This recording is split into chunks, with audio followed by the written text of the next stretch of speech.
Hello viewers, welcome to anonymous banker. आज हम CMA data में स्टार्ट करेंगे कॉस्ट ऑफ प्रोजेक्ट से।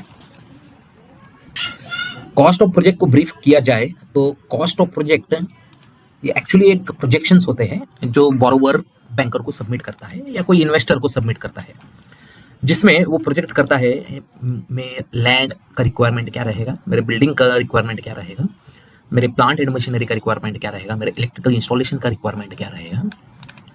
उसके साथ साथ बिजनेस रन करने के लिए उसे जो मार्जिन लगने वाला है वो भी उस कॉस्ट ऑफ प्रोजेक्ट का पार्ट होता है। अब मैं उसे एक ब्रीफ करता हूँ। जैसे कोई बोरोवर कहता है मुझे लैंड लगने वाली है, उसके ऊपर सिविल कंस्ट्रक्शन भी लगने वाला है। सिविल कंस्ट्रक्शन के बाद उसे प्लांट एंड मशीनरी भी लगने वाली होती है। उसके बाद electrical installation, yes, electrical machineries या इक्विपमेंट्स भी कह सकते हैं। उसके बाद एक जनरल वर्किंग कैपिटल का पार्ट मैं सब्सिक्वेंटली बताऊंगा, अभी इंक्लूड कर दूंगा तो थोड़ा कंफ्यूजन लगेगा। तो जनरली बोरोवर को जब कोई फिक्स एसेट बनाना है, फिक्स एसेट यानी फैक्ट्री स्टार्ट करने के लिए उसे जो कुछ चीज़ पहले लगने वाली है वो सभी चीज़ को वो कॉस्ट ऑफ प्रोजेक्ट में डालता है। इनफैक्ट जब वो बैंक से लोन लेता है तो उसकी फैक्ट्री स्टार्ट होने तक का जो इंटरेस्ट होता है वो भी वो फिक्स एसेट में ही इंक्लूड करता है, क्योंकि उस पैसे से उसका एक्टिविटी अभी तक स्टार्ट नहीं हुआ है, इसलिए उसे इंटरेस्ट ड्यूरिंग कंस्ट्रक्शन पीरियड भी कहा जाता है। उसे शॉर्ट फॉर्म में बहुत जन आईडीसी कहते हैं। बहुत बार ऐसे होता है कि बोरोवर सोचता है या बैंकर भी यही सोचता है कि लैंड के लिए तो हम फंडिंग नहीं कर रहे हैं। बहुत बार ऐसा होता है कि सिविल कंस्ट्रक्शन के लिए भी फंडिंग नहीं करते हैं, प्लांट मशीनरी इलेक्ट्रिकल इंस्टॉलेशन के लिए जनरली बैंक फंडिंग करता है। तो जब फंडिंग में वो चले जाता है तो ये ऐसे फील किया जाता है कि लैंड एंड सिविल कंस्ट्रक्शन का जो कॉस्ट लगने वाला है वो कॉस्ट ऑफ प्रोजेक्ट में क्यों डाला जाए। लेकिन ये बिल्कुल गलत है, क्योंकि जब बैलेंस शीट बनता है तो वो बैलेंस शीट में जो फिक्स एसेट होता है उस फिक्स एसेट में ये टोटल कॉस्ट जो इनकर्ड किया गया है by the promoters, by the company, वो पूरी आनी चाहिए। तो सिमिलरली सभी का सभी कॉस्ट, भले ही हम उसके अगेंस्ट में फंडिंग करने वाले हैं या नहीं करने वाले हैं, हमको वो सभी के सभी कॉस्ट यहाँ पे इंक्लूड करनी है। उसके बाद जब हम लैंड की बात करते हैं, जब कोई बोरोवर हमें एक लैंड बताता है या सिविल पार्ट बताता है या प्लांट एंड मशीनरी बताता है या इलेक्ट्रिकल इंस्टॉलेशन कुछ भी बताता है, तो हमें ये ध्यान देना है कि हर एक जो कंपोनेंट है उसके रिलेवेंट डॉक्यूमेंट्स हमारे पास है या नहीं है। और अगर रिलेवेंट डॉक्यूमेंट है तो वो कॉस्ट जो है वो रिलायबल है या नहीं है, कहीं कॉस्ट उन्होंने ज़्यादा तो नहीं दे दिया है। हम क्या करते हैं, लैंड के लिए जब कोई बोरोवर कहता है लैंड के लिए हमें फंडिंग करिए, तो एमएसएमई में जनरली लैंड के लिए हम फंडिंग नहीं करते हैं। लैंड प्लस सिविल कंस्ट्रक्शन साथ में होगा, साथ में परचेस करने जा रहे हैं, एग्रीमेंट एक ही बन रहा है, तब हम करते हैं।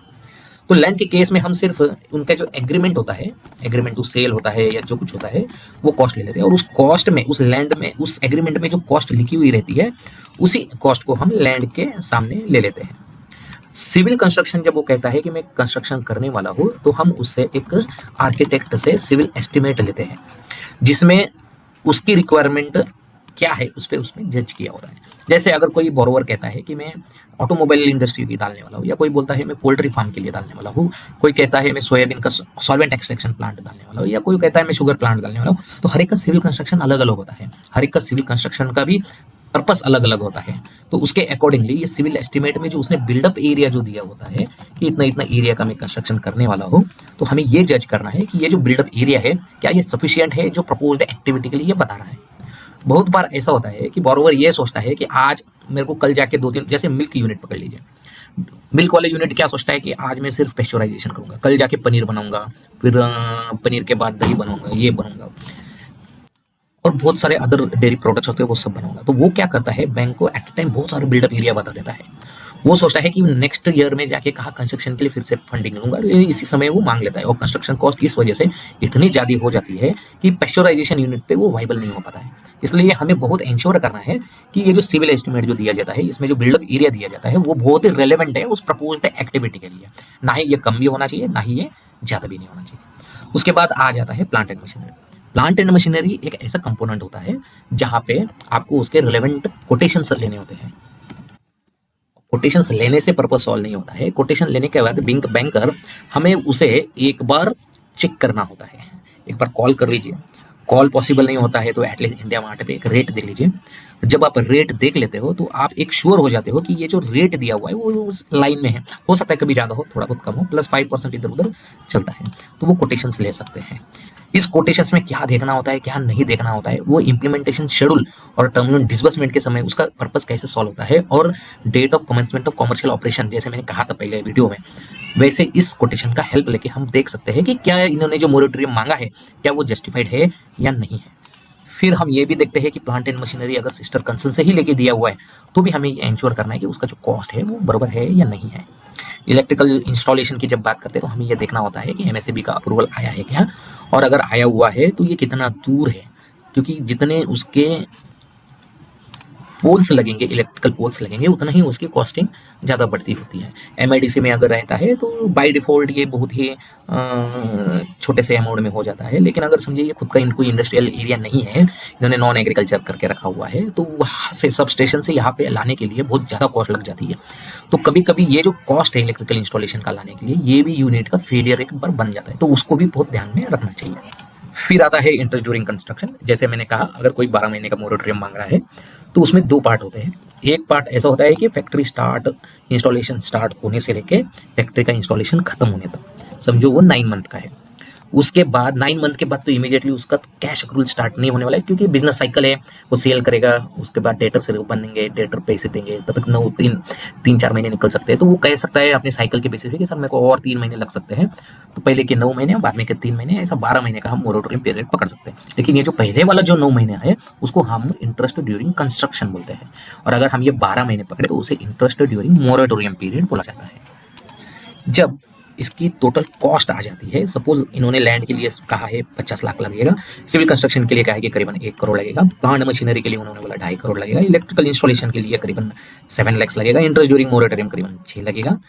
तो ये जो टोटल होगा, ये जो टोटल जो होता है, इस टोटल को हम कॉस्ट ऑफ प्रोजेक्ट कहते हैं, कि बोरोवर ने हमें कॉस्ट ऑफ प्रोजेक्ट जो दिया हुआ है वो दिया है 4 करोड़ 13 लाख का, और इस 4 करोड़ 13 लाख के अगेंस्ट में अब वो बोलेगा कि मुझे टर्म लोन चाहिए। जैसे अभी अगर आप देखेंगे, ये तो चलो अपना डिस्क्रिप्शन रहा, ब्रीफ में किया हुआ, ये टोटल कॉस्ट थी। तो हम टर्म लोन कैसे अराइव करते हैं वो बता देता हूँ। जैसे हम मार्जिन क्या रहेगा और उसके अगेंस्ट में टर्म लोन कितना होगा। तो जनरली लैंड के लिए हम 0% पकड़ते हैं, तो डेफिनेटली 0 मार्जिन रहेगा। और तो यहाँ पे जो मार्जिन है, मार्जिन सॉरी, ये 100% मार्जिन है, यानी हम इसमें फंडिंग नहीं करने वाले हैं। तो that means this into this, that is 50, ये पूरा का पूरा उनका मार्जिन है। तो मार्जिन टोटल कॉस्ट में से मार्जिन चला गया, तो टर्म लोन हम कुछ देने वाले नहीं है।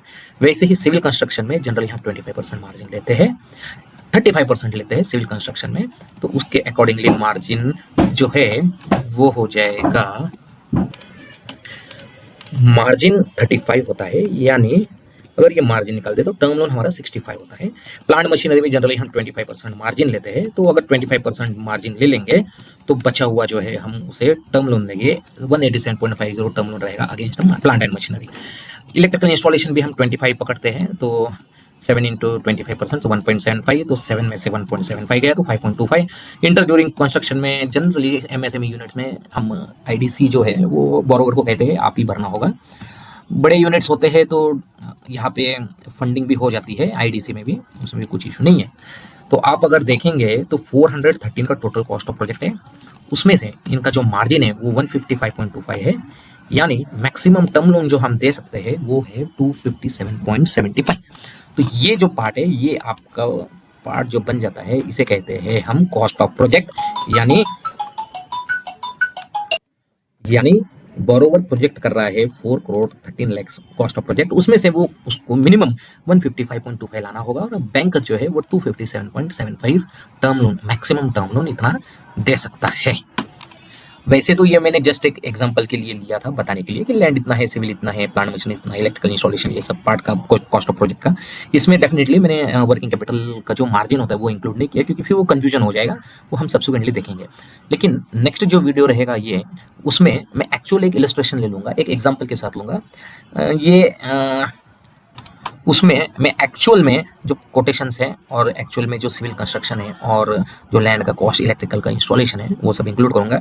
डेफिनेटली मैं नाम शेयर नहीं करूंगा, लेकिन हम एक जजमेंट में आ जाएंगे और इसी इलस्ट्रेशन को लेके फिर मैं आगे के वीडियोस भी बनाते रहूंगा कंटिन्यूअसली कि कॉस्ट ऑफ प्रोजेक्ट कैसा होता है, फिर मीन्स ऑफ फाइनेंस कैसे होता है, फिर बैलेंस शीट कैसे बनेगी, टर्म लोन का रिपेमेंट कैसे होगा, फिर प्रॉफिटेबिलिटी कैसे बनेगी, फिर ये DSCR क्या होगा। ये बहुत सारे टर्म्स हैं, नए बच्चों को ये बहुत डिफिकल्ट लगेगा, लेकिन ये एक्चुअल में डिफिकल्ट नहीं है। ये ले मैन लैंग्वेज में मैं बता दूंगा, क्योंकि मेरा पर्पस ही है ये वीडियो बनाने का कि ये ले मैन लैंग्वेज में समझना चाहिए।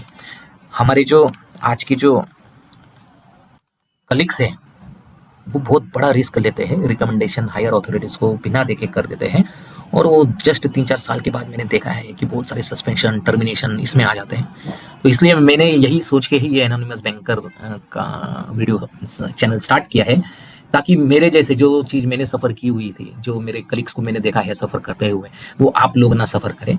इस वजह से मैंने ये वीडियो स्टार्ट किया, ये सीरीज़ जो है, ये मेरा जो चैनल है एनोनिमस बैंकर, इसको स्टार्ट किया है। रिक्वेस्ट करता हूँ कि काइंडली ज़्यादा से ज़्यादा शेयर करें, लाइक्स दें, कमेंट्स करें, सब्सक्राइब ज़रूर करिए, मतलब हम जैसे लोगों के पास ये पहुँचता रहे। Thank you. नेक्स्ट वीडियो में हम एक अच्छे से इलस्ट्रेशन के साथ ये स्टार्ट करेंगे। Thank you for watching anonymous banker.